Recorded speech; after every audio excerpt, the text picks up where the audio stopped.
checklist o kasama sa checklist ng Master Guide ay Introduction to Education, Theory, and Practices.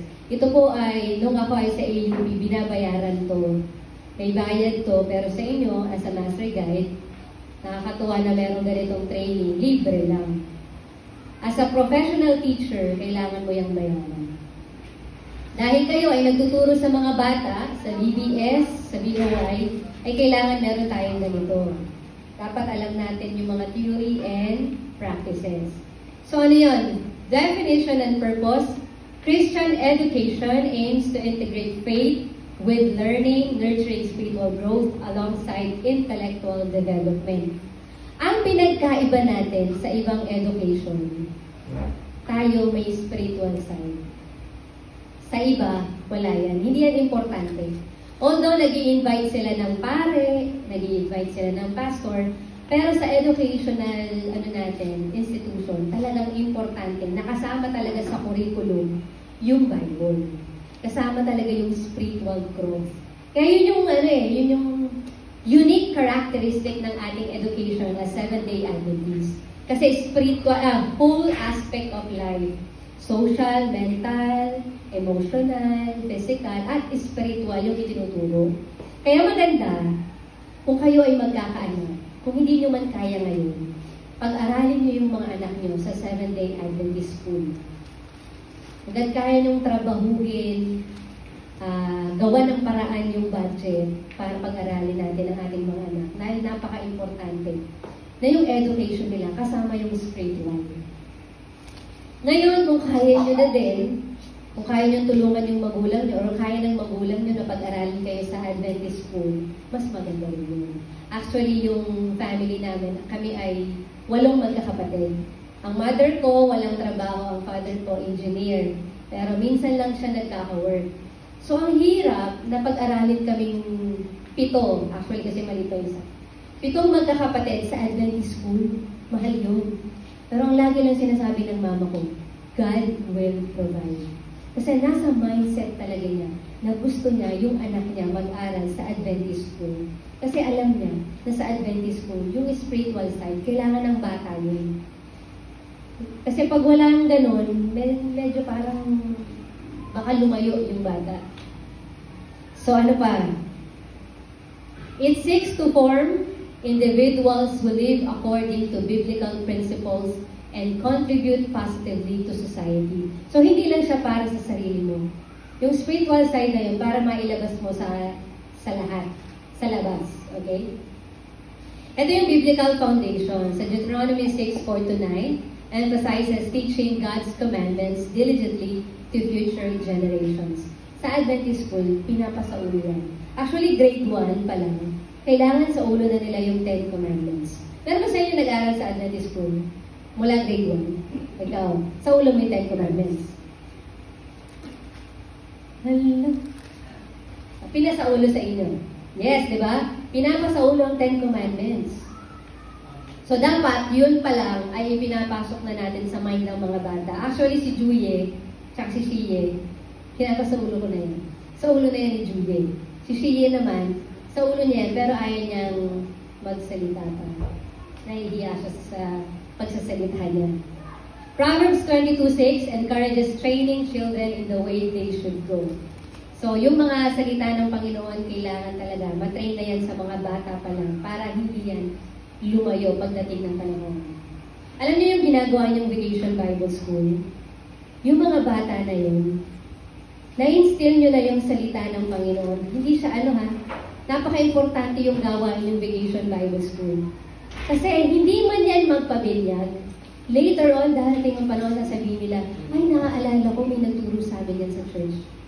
Naalala ko, tinuruan kami niya ni ate ni kuya. Naalala ko, ganyan yung Hindi nawawala. Alam mo yung asawa ng kapatid ko, uma-attend siya ng Vacation Bible School dito sa Pilipinas.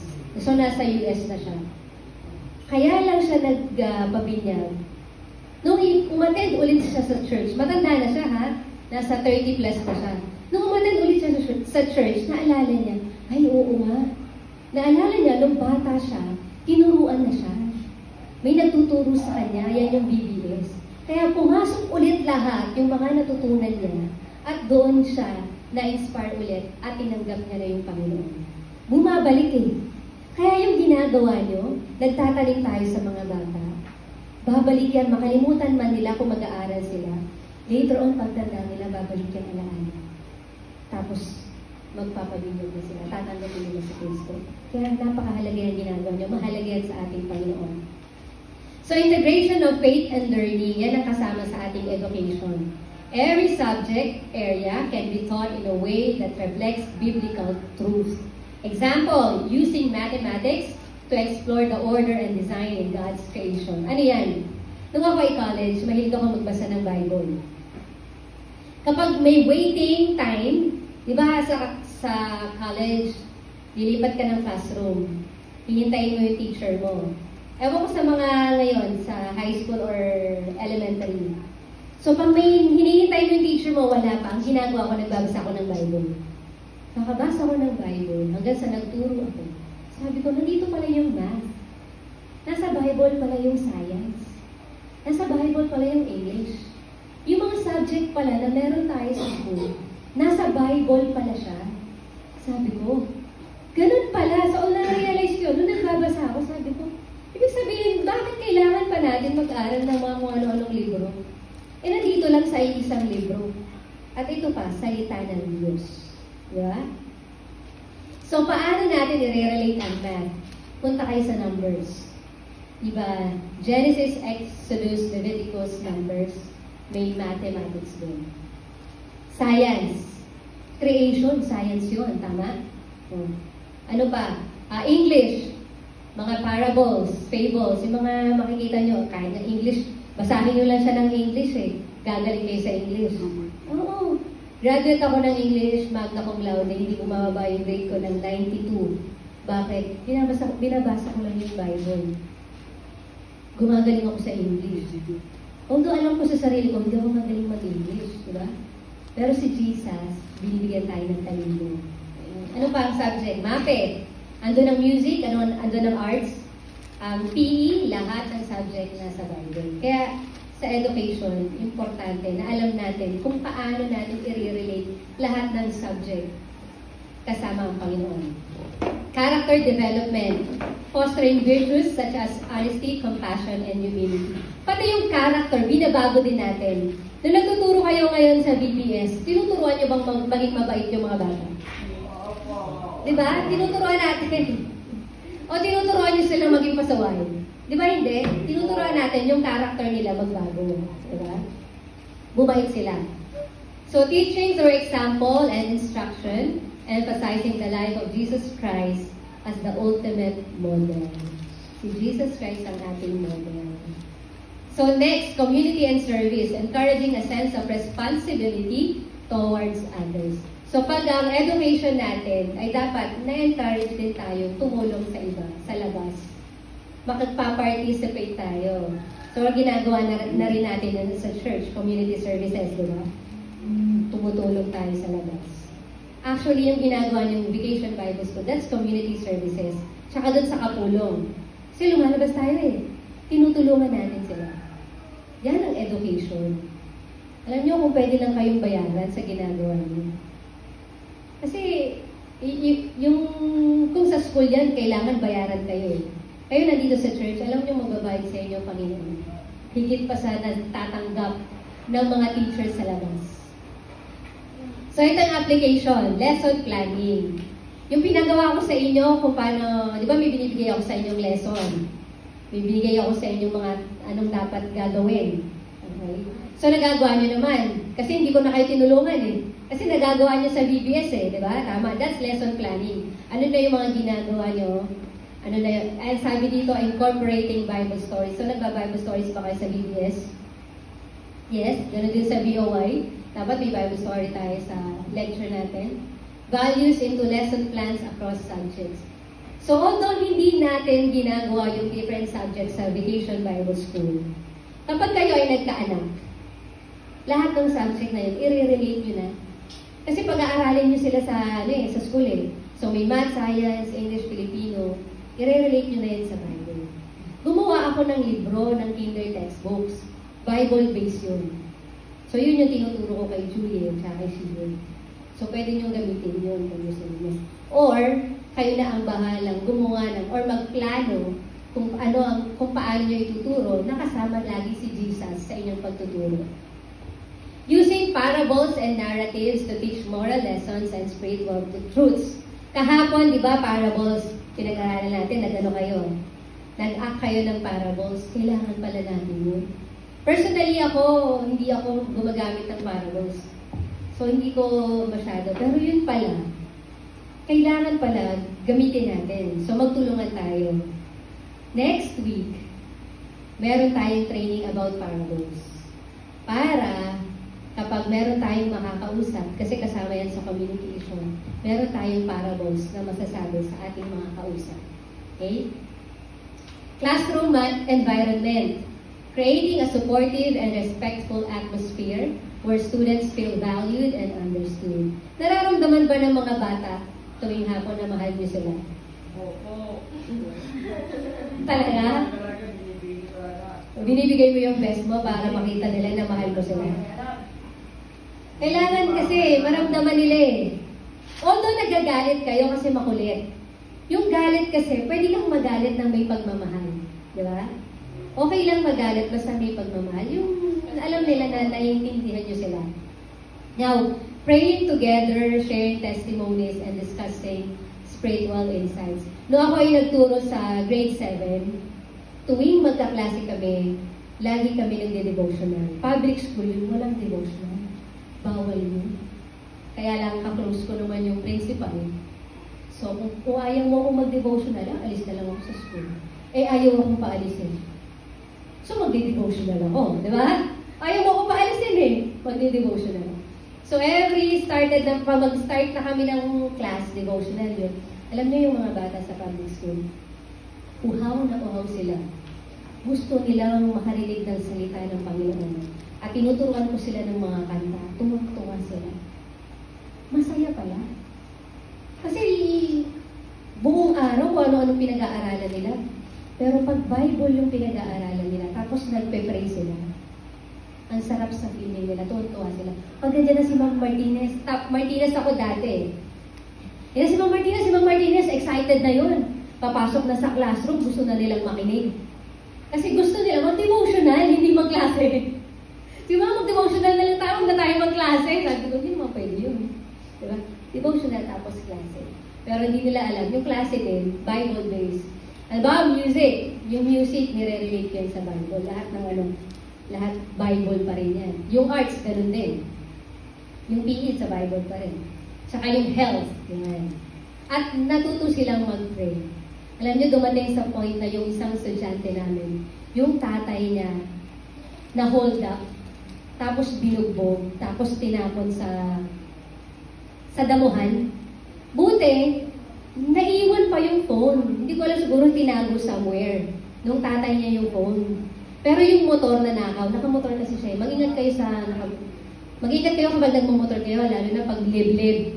So yung tatay niya, kinuha yung motor, tapos binugbog siya, tinapon siya sa damuhan. Ngayon, naiwan yung phone sa kanya, tinawagan niya yung anak niya, anak, nandito ko, hindi ko lang muna sa anak niya. Tulungan mo ko. Nung nalaman ko na gano'n, sabi nung estudyante ko, sabi ko sa kanya, sige, mag-pray muna tayo lahat. Sabi, sige ma, mag-pray tayo. Lumuhod kami. Lahat kaming mga lumuhod. Tapos pinag-pray namin yung tatay niya. Alam niya, after ng prayer, nabalitaan namin, natagpuan yung tatay niya. Grabe yung taas yung balahibo namin. Kasi naramdaman ng mga bata, hindi advance mga bata, naramdaman ng mga bata na yung prayer effective. Na pinapakinggan tayo ng Diyos, lalo na pag gusto mo talaga, nasa puso mo yung panalangin. Kaya yung lagi na sila nagpipray, gusto nila nakaluhod. Nakaluhod pa, di ba? So, assessment and feedback. Evaluating not just academic progress, but also spiritual growth and character development. Paano ina-evaluate? Di ba yung mga ginagawa yung activities like the DULAM? So makikita nyo doon kung paano ba sila natututo. Ano pa? Paano nakikita nyo ba na nagbabago ba sila? Kung ang unang araw nila medyo makulit sila, yung pangalawang araw ba bumait? Hindi pa. So, nakadalawang araw pa lang tayo. Ay, ano ba? Ilang araw na? Pang-5 na ngayon, di ba? O, pang-5. Nung pangalawang araw, bumait ba? Pangatlo. Oo, yun. Yun ang maganda. Araw-araw mabait. Yan. So, i-assess natin, titingnan natin kung nag-i-improve ba sila, kung gumagaling ba sila at bumabait ba sila. So, providing constructive feedback that encourages students to align their actions with biblical principles. So, pwede rin tayo mag-ask. Sa inyo, tatanong ako sa inyo, anong sa tingin nyo pwede natin gawin pa para matuto ang mga bata? Ikaw bilang bata, ano pa yung gusto mong matutunan? Meron ka pa bang gustong matutunan? Gusto mo pang matuto about kay Jesus? Yes. Kayo, ano pa yung gusto sa tingin nyo na kailangan pa ng mga bata? Para ma-encourage pa natin silang umattend every Sabbath, kung i-invite natin sila sa Sabbath school, ano pa sa tingin nyo yung pwede? Nagawin pa natin. Meron pa ba? O nagawa nyo na yung best mo? Yan. So, tingnan nyo kung meron pa. Kailangan natin. Challenges and solutions. So, tatanungin ko na lang kayo kasi masyadong mabigat to. Ano yung, kasi iba't ibang background meron ang tao. So, ang dami nating mga kabataan. Ano yung challenge nyo sa kanila? Makulit. Ano pa? Pasaway. Ano pa? Maaway. Nag-aaway. Tama. Ngayon ang sabi, encouraging dialogue and understanding among students of different faith backgrounds. So, paano natin sila tutulungan? Ako ay nagturo sa yung public school. Maraming naninigarilyo. Maraming nag-a-addict. So, maraming nagka-cutting classes. So, bilang mapagmahal na teacher, ayoko silang mapariwara. Kinakausap ko sila. Personal. Kinakausap ko personal. Sabi ko, ano bang problema mo? Bakit kailangan mong laging manigarilyo? Di ba alam mo naman na hindi yan maganda sa katawan? Ikaw lang din yung mahihirapan pag nagkasakit ka. Alam niyo, umamin yung bata, sabi niya. Parang dito lang kasi ako naging okay kasi yung nanay at tatay ko lagi nag-aaway. Mga kapatid ko, wala namang pakialam sa akin. Doon yung makikita na kaya pala niya ginagawa yun. Para lang, yung bang yung kalungkutan niya, ang alam niya, naiibsan kapag naninigarilyo siya. Pero kung bibigyan natin siya ng way, o palitan yung paninigarilyo niya, pwede naman di ba? Try natin siyang, sige, ganito na lang. Tutulungan kita. So, ano ba yung sa tingin mo na pwede ko itulong sa'yo? Pwede question. Sa tingin mo, pwede ko itulong sa'yo para maiwasan mo na yun. So, every day, nagka-counseling kami hanggang sa tumigil na siya sa paninigarilyo. So, kailangan mo lang i-alamin ano yung problema niya. Tulungan mo siya. Tapos, yun, encouragement, words of encouragement, yun yung Bible. So, nagsishare lang ako ng mga experiences ko. Kailangan kasi makita niya na mahal niyo sila. So, kayo, kung sa tingin niyo nakaka-experience kayo ng ang hirap doon sa inyong bahay, may mga problema kayo, lapit kayo dito. Sa mga ate at kuya niyo, kayong mga bata. Kayo naman mga teenagers, kayo mga dalagat binata, lapit kayo sa mga pastors, sa mga elders natin, di ba? Sa akin. Kasi kanya-kanya yan eh. Yan. Ngayon, yung mga batang tinuturuan natin, kausapin natin para matulungan natin sila. Engaging today's generation using technology and multimedia to convey biblical messages. Ngayon, technology na. Isang way. Di ba mahirap na ngayon kasi mahilig na sila mag-cellphone. Social media, TikTok, marami nagti-TikTok. Balancing tradition with innovation to reach and inspire modern learners. So, paano natin gagawin? Kung sila ay mahilig mag-games, anong games yung pwede natin ipalit? Yung mga anak ko mahilig mag-games. So, sabi ko, Bible games. Tapos minsan kami Bible quiz. Kahit kung bata pa nun, ba ni Julia tsaka ni Sheena, Bible quiz ko yun. Bible game. Tapos,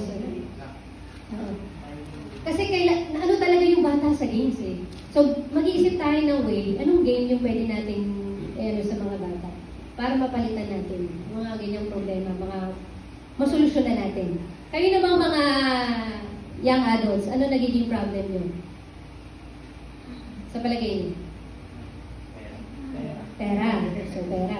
So, paano natin susolusyonan yun? Pag may trabaho. Diskarte. Paano? Anong solusyon natin?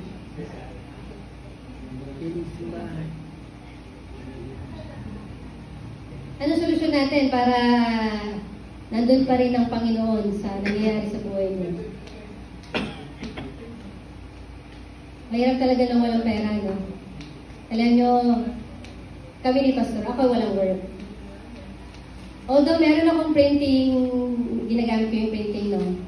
Hindi ko yung ginagamit sa sarili ko. Yung printing na yun, yung kita ko doon, yun yung mga ginagamit ko dito. Tapos may tinutulungan ako mga theologian students. So, para sa aming family, talagang pwede hindi na kami kumain kasi wala na kami kakainin. Pero alam nyo, every day, God provides. Yung bang si Pastor ay ang sakit-sakit ng ulo niya. Kasi hindi namin alam kung magpapacheck up kami kasi wala naman kami ganito. Magpapacheck up kami. Gusto namin magpapacheck up niya kasi sobrang sakit na yung ulo niya. And then out of the blue, hindi mo alam, hindi ka naman nangihingi, no? Hindi ka nangihingi. Pero may nagbigay sa amin ng 10,000. Kaya siya nagpa-admit, nagpa-check up siya. 10,000 ginamit namin. Sakto din. Oo, wala yung 10,000 yung ginamit namin, binayad namin sa ospital. And then, nung nagbabayad na ako sa hospital, sabi ko, Lord, ito na lang yung pera namin. Pero naniniwala ako na hindi ka nagkukulang. Kasi God will provide. Tama? Nagulat kami kinabukasan. Kasi wala na eh. Pinag-pray ko na lang yun. Tapos hindi ko na inalala. Kasi do not worry, di ba? Huwag ka mag-alala. Kinabukasan, may nagbigay ng 10,000. Hindi kami nanghingi. Tama? Hindi kami nanghingi. May nagbigay ng 10,000, iyak kami. Bakit? Kasi may buhay pa pala. Di ba? May ibubuhay pa kami. Tama? May kakainin pa kami. May gagamitin pa kami panggas. Di ba? Kaya kung ano man yung... Kayo nga, may work eh. Di ba? Buti nga kayo, may work eh, di ba? Ako wala, si Pastor, ano lang, sa CLC.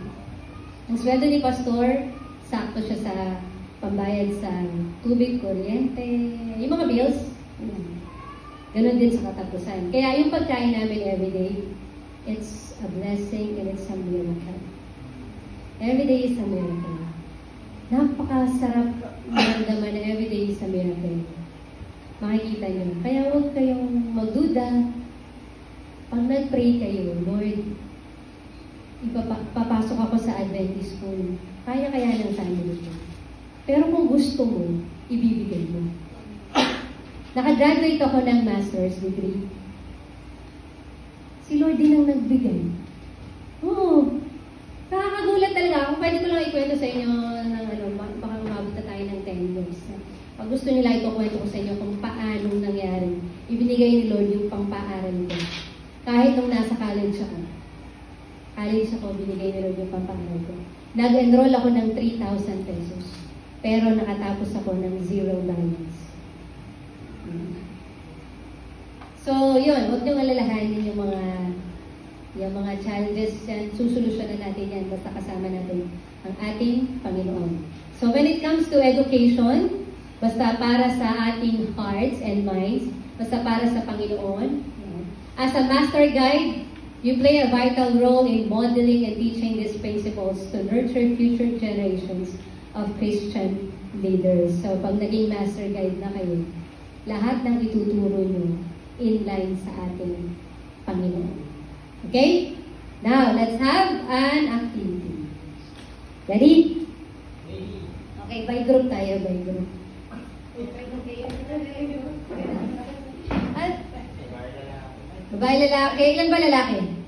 3, 4, 5, 6, 7, 8, 9, 10. O, sige, babae lalaki. Papang nyo ah. O, sige, dito lalaki. Dito tayo.